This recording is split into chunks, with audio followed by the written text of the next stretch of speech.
நடவடிக்கைகளே சட்டவிரோதமான முறையிலே நீதிமன்றம் கூட எமது போராட்டம் கைது செய்யப்பட்டவர்கள் எல்லாருமே நீதிமன்றத்தில் இந்த ஆர்ப்பாட்டக்காரர்களுக்கு அனுசரணையாக போலீசார் உதவி செய்ய வேண்டும் என்றும் தங்களுடைய காணிகளையும் இழந்து நீதிமன்ற உத்தரவை மீறியதாகவும் இன்றைக்கு ஏதோ எல்லாமே மாறிக்கொண்டிருப்பதாக பங்கம் விளைவிக்கவில்லை என்றும் தையிட்டி புத்த பிக்குவின் செயலாளர் போலீசார் முறைகேடாக இந்த விதத்தில் நடந்துட்டு உறவுகள் அனைவருக்கும் வணக்கம்.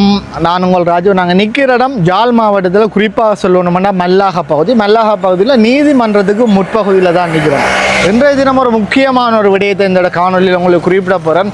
தையிட்டு பிரச்சனை சம்பந்தமான ஒரு முக்கிய பிரச்சனை. இன்றைய தினம் அந்த தையிட்டில் கைது செய்யப்பட்டவர்கள் எல்லாருமே நீதிமன்றத்தில் நிறுத்தப்பட்டிருக்கிறாங்க. இந்த தையிட்டு பிரச்சனையானது கிட்டத்தட்ட 36 மாதங்கள் கடந்து ஒரு பெரிய ஒரு பேசு பொருளாக மாறி இருக்குன்னு தான் சொல்லணும். இந்த காணி மீட்பு போராட்டமானது 3ஆம் தேதி ஒரு பெரிய ஒரு போராட்டமாக உருமாறி இருக்கு. அந்த போராட்டத்தில் கைது செய்யப்பட்ட நபர்கள் எல்லாரையுமே மல்லாகம் நீதிமன்றத்தில் இன்றைக்கு வரவழைச்சு அவர்களுக்கான என்ன விடயங்கள் நடந்தது, பிணையில் விடுவிக்கப்பட்டிருக்கிறாங்க, என்ன விடயம் நடந்தது, அதோட அவர்களுக்காக ஆஜரான சட்டத்தரணியாக்கள் என்ன விஷயம் உள்ள கதைச்சவங்கன்னு நிறைய விஷயம் கதைச்சி தெரிஞ்சு கொள்ள அப்புறம் புத்தவிகாருடைய பிக்குவனுடைய ஒரு செயலால் ஒரு கிட்டத்தட்ட நிறைய பேர் இன்றைக்கு நீதிமன்றத்துக்கு போக வேண்டிய ஒரு கட்டாயம் வந்திருக்கு. தொடர்ந்து இந்த விடங்களில் என்ன நடந்ததுன்றதை தொடர்ந்து பார்ப்போம். நீதிமன்றத்தில் ஆஜரான காணி உரிமையாளர்கள் மற்றும் இந்த வழக்குகள் ஆஜரான எல்லாருமே இந்த இடத்துல வந்து கொண்டிருக்கணும்.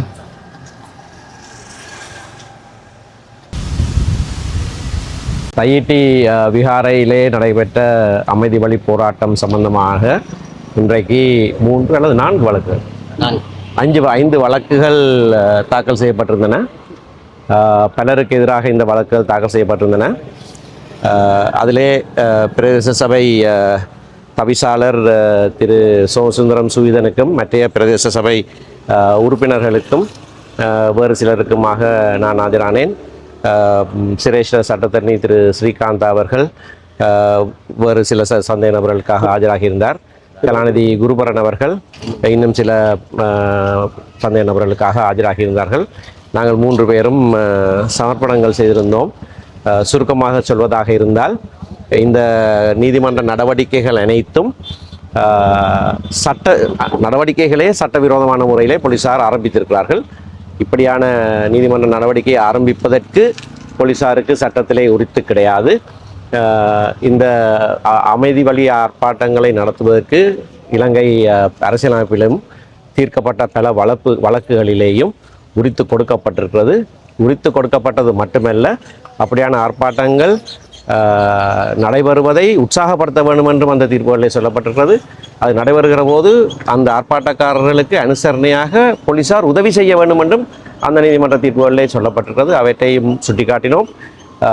இந்த 106 பிரிவின் கீழே எடுக்கப்படுகிற கட்டளைகள் முறையான கட்டளை அல்ல. அதாவது இந்த சில விடயங்கள் சம்பந்தமாக ஒரு வீதிக்கு குறுக்கே மரம் விழுந்திருந்தால் அல்லது ஒரு ஓடுகிற நீர்ப்பாதையை யாராவது மறைத்திருந்தால் பொதுமக்களுக்கு இடைஞ்சலாக ஏதாவது அப்படியாக சம்பவங்களுக்காக மட்டும்தான் அந்த பொது தொல்லையை கட்டுப்படுத்துகிறதான அத்தியாயம் இருக்கிறதே தவிர சட்டபூர்வமாக ஜனநாயக உரிமையை பாவித்து செய்யப்படுகிற ஆர்ப்பாட்டங்களுக்கு அந்த பிரிவை உபயோகப்படுத்த முடியாது என்பதை நாங்கள் 3 பேரும் சொல்லியிருந்தோம். இந்திய நீதிமன்ற தீர்ப்புகளை மேற்கோள் காட்டி சிரேஷ்ட சட்டத்தரணி அவர்களும் வாதிட்டிருந்தார். போலீசார் முறைகேடாக இந்த விதத்தில் நடந்திருக்கிறார்கள். போலீசார் கைது செய்த முறைமை, அவர்கள் தாங்களாகவே வீதியை மறித்து விட்டு மக்கள் வீதியை மறித்ததாக நீதிமன்றத்துக்கு தகவல் கொடுத்தது. இப்படியான பல விடயங்களை நாங்கள் கூறியிருந்தோம். இந்த விடயங்களை கருத்திலே கொண்டு இந்த தகவலை நிராகரிக்க வேண்டும் என்று கேட்டிருந்தோம். காணி உரிமையாளர்களும் அதில் இருந்தார்கள். விசேஷமாக திரு சார்ஜன் அவர்கள் பல வழக்குகளிலே சந்தேக நபராக காட்டப்பட்டிருந்தார். அவருக்கு எதிராக 4-5 வழக்குகள். தன்னுடைய காணியை திரும்பி தருமாறு கேட்பதற்கு அவருக்கு உரித்தில்லையா என்கின்ற கேள்வி எழுகிறது.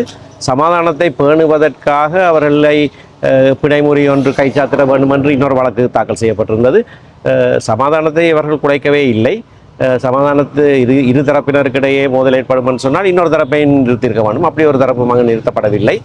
ஆகவே போலீசார் ஒட்டுமொத்தமாக இந்த விடயத்திலே முறைகேடாக அவர்கள்தான் சட்டவிரோதமாக நடந்து கொண்டிருக்கிறார்கள். அவருக்கு எதிராக நடவடிக்கை எடுக்க வேண்டும் என்றும் நாங்கள் கேட்டிருக்கிறோம். நீதவான் பொறுமையாக எங்கள் அனைவருடைய சமர்ப்பணங்களையும் செவிமடுத்த பிறகு கட்டளைக்காக பிப்ரவரி மாதம் 26ஆம் தேதிக்கு வழக்கை ஒத்தி வைத்திருக்கிறார். அதுவரையிலும் தங்களுடைய சொந்த பிணையிலேயே அவர்கள் வெளியே போகலாம் என்ற உத்தரவையும் கொடுத்திருக்கிறார். சரி, கடந்த வருடம் 7ஆம் மாதம் 16ஆம் தேதி வலிகாமம் வடக்கு பிரதேச சபையிலே சட்டவிரோத கட்டடத்துக்கு எதிராக நீதிமன்றத்தை நாடப்போவதாக தீர்மானம் எடுக்கப்பட்டது. அதுக்கு உங்களை சட்டத்தணியாக நியமிப்பதாகவும் சபையில் தீர்மானம் எடுக்கப்பட்டது. அவ்வாறு சட்ட நடவடிக்கை எடுப்பதாக இருந்தால் இதனை எவ்வாறு கையாள முடியும்? சட்ட நடவடிக்கை எடுப்பதாக எடுக்கப்பட்ட தீர்மானத்தை நான் படித்து காட்டினேன். தவிசாளர் திரு சுகிதன் அதிகாரத்தின் கீழே இது செய்யப்பட வேண்டும். இது சட்டத்தின் பிரகாரம் நகர அபிவிருத்தி அதிகார சபை சட்டத்தின் 28A பிரிவின் கீழே சட்டவிரோதமான கட்டடம் அகற்றப்படுவது சம்பந்தமாக சொல்லப்பட்டிருக்கிறது. அந்த அதிகாரங்கள் பிரதேச சபைக்கு முறையாக கையளிக்கப்பட்டிருக்கின்றன. அந்த கையளிக்கப்பட்ட ஆவணத்தையும் நான் மன்றுக்கு சமர்ப்பித்தேன். அதன் பிரகாரம்தான் இந்த தீர்மானங்கள் நிறைவேற்றப்பட்டிருக்கிறது. ஆகவே சட்டபூர்வமாக நாங்கள் சட்டபூர்வ நடவடிக்கை எடுக்கிற போது போலீஸார் பலாலி போலீஸ் பொறுப்பதிகாரி தவிசாளருக்கு அல்லது அங்கே பிரதேச சபை செயலாளருக்கு ஒரு கடிதம் ஒன்று எழுதியிருக்கிறார். இது சட்டவிரோத கட்டிடம் என்று நீங்கள் அறிவித்தலை ஒட்டினால் நாங்கள் உங்களுக்கு எதிராக நடவடிக்கை எடுப்போம் என்று. அப்போ சட்டபூர்வமான நடவடிக்கை எடுக்கிறவருக்கு எதிராக நடவடிக்கை எடுக்கிறார் என்றால் போலீஸார் சட்டவிரோத நடவடிக்கை தான் எடுக்க போகிறார்கள். அதையும் நான் சுட்டிக்காட்டியிருக்கிறேன். காணி உரிமையாளர் தன்னுடைய காணியை திரும்பி தரும்படியாக போலீஸிலே முறைப்பாட்டுக்கு போகிற போது அதை ஏற்றுக்கொள்கிறார்கள் இல்லை. ஆகவே அந்த முறைப்பாட்டை நாங்கள் சொல்லியிருக்கிறோம். இந்த சட்டவிரோத கட்டடத்தை அகற்றுவது அல்லது அகற்றச் சொல்லி அவர்களுக்கு அறிவித்தல் கொடுக்கிற உரித்து பிரதேச சபைக்கு தான் இருக்கிறது. ஆகவே பிரதேச சபை அந்த தீர்மானத்தை எடுத்திருக்கிறது. அடுத்தடுத்த நடவடிக்கைகளை முழுக்க சட்டபூர்வமாக நாங்கள் செயற்படுத்துவோம். வணக்கம். இன்றைய தினம் மல்லாகம் நீதவான் நீதிமன்றத்திலே தையிட்டி சட்டவிரோத விகாரை தொடர்பான வழக்கு எடுத்துக்கொள்ளப்பட்டது. மொத்தமாக 3 வழக்குகள் எடுத்துக்கொள்ளப்பட்டன. இந்த 3 வழக்குகளும் இன்றைய தினம் இங்கே எங்களுடைய தமிழ் தேசிய பரப்பில் இருக்கின்ற சட்டத்தரணிகள் ஆஜராகி அதற்கான சட்ட வாதங்களை முன்வைத்திருந்தார்கள். போராடுவது என்பது மக்களுக்கான உரிமை. இந்த போராட்டங்களுக்கு போலீசார் ஆதரவை கொடுக்க வேண்டுமே தவிர போராட்டத்தை குழப்பக்கூடாது என்ற அடிப்படையிலும் வீதி தடைகளையும் மற்றும் ஏனைய இடையூறுகளையும் போலீசாரே ஏற்படுத்தி இருந்தார்கள். இந்த போராட்டத்திலே ஈடுபட்ட அனைவரும் அமைதியான முறையிலே இந்த போராட்டத்தை முன்னெடுத்திருந்தார்கள் என்ற வாதங்கள் மிகவும் விலாவாரியாக சட்ட ரீதியாக இன்று முன்வைக்கப்பட்டிருக்கின்றன. இருந்த போதிலும் இன்றே வழக்கு உண்மையிலே தள்ளுபடி செய்யப்படக்கூடிய நிலையிலே அந்த சட்டவாதங்கள் மிகவும் ஆணித்தரமாகவும் உறுதியாகவும் எங்களுடைய சட்டத்தரணிகளாலே முன்வைக்கப்பட்டிருந்தன. இருந்தும் இந்த வழக்கு மீண்டும் பிப்ரவரி மாதம் 26ஆம் தேதிக்கு தவணையிடப்பட்டிருக்கிறது. அதே நேரம் இந்த போராட்டங்கள் தொடர்ந்து நடைபெறும். மக்கள் அனைவரும் போராட்டங்களிலே எந்தவித அச்சமும் இல்லாமல் வந்து போராடலாம், பங்கு பெற்றலாம். இனி இவர்கள் இதை மீறி இன்றைய இந்த கடுமையான நீதிமன்ற செயற்பாடுகளின் ஊடாக கூட அந்த உரிமை நிலைநாட்டப்பட்டிருக்கிறது. உச்ச நீதிமன்றம் கடந்த காலங்களிலே 2003ஆம் ஆண்டு மற்றும் 2013ஆம் ஆண்டு தீர்ப்புகளை வழங்கி இருக்கிறது. மக்கள் போராட்டத்தை நடாத்தும் பொழுது அதற்குரிய முழு ஆதரவையும் போலீசார் வழங்க வேண்டும் என்றும், அது மட்டுமல்ல மக்கள் நீதிக்காக தங்களுடைய போராட்டங்களை முன்னெடுக்கும் பொழுது அந்த போராட்டங்கள் நல்ல நோக்கத்துக்காக அமைதியான விதத்திலே நடைபெறும் என்றுதான் போலீசார் எடுகோல் எடுக்க வேண்டும் என்றும் சட்டத்திலே இருக்கக்கூடிய விடயங்களை எடுத்து சொல்லி இந்த போலீசார் மிகவும் கேவலமாக காணி உரிமையாளர்கள் மீதும் அரசியல் செயற்பாட்டாளர்கள் மீதும் மக்களால் தெரிவு செய்யப்பட்ட பிரதேச சபை உறுப்பினர்கள் மீதும் சமூக செயற்பாட்டாளர்கள், சிவில் செயற்பாட்டாளர்கள், சமயத் தலைவர்கள் என்று அனைவர் மீதும் இப்படி நடவடிக்கை எடுத்தது மிகவும் தவறு என்றது இன்று மீண்டும் நிரூபிக்கப்பட்டிருக்கிறது. ஆகவே எங்களுடைய காணிகள் அனைத்தும் விகாரை அகற்றப்பட்டு மக்களுடைய காணிகள் மக்களுக்கு வழங்கப்படும் வரை இந்த போராட்டம் தொடரும். அனைவரும் போராட்டத்திலே தொடர்ந்து இணைந்திருக்குமாறு அன்போடு வேண்டி நிற்கின்றோம். நன்றி. கூட்டான முறையிலே சட்டத்தரணிகளாலே சம்பந்தப்பட்ட பிரதிவாதிகள் சார்பிலே சமர்ப்பணங்கள் செய்யப்பட்டிருக்கின்றன. போலீசார் இப்படியான வழக்குகளை கடந்த பல வருடங்களாக மஹிந்த ராஜபக்ஷ ஜனாதிபதியாக இருந்த காலத்திலிருந்து இப்படியான சூழ்நிலைகளிலே தாக்கல் செய்து வருவது சட்டத்தை கேலி கூத்தாக்குகிற ஒரு நடவடிக்கை தொடர்ச்சி. இன்றைக்கு ஏதோ எல்லாமே மாறிக்கொண்டிருப்பதாக பேசப்படுகிறது. அது ஒரு புறம் இருக்கட்டும். ஆனால் இந்த புதிய அரசாங்க காலத்தில் கூட இத்தகைய வழக்குகள் தாக்கல் செய்யப்பட்டு வருவது மனோநிலை இன்னமும் மாறவில்லை, அணுகுமுறை இன்னமும் மாறவில்லை என்பதைத்தான் சுட்டிக்காட்டுகிறது. இதிலே ஒரு தெளிவான செய்தி இருக்கிறது.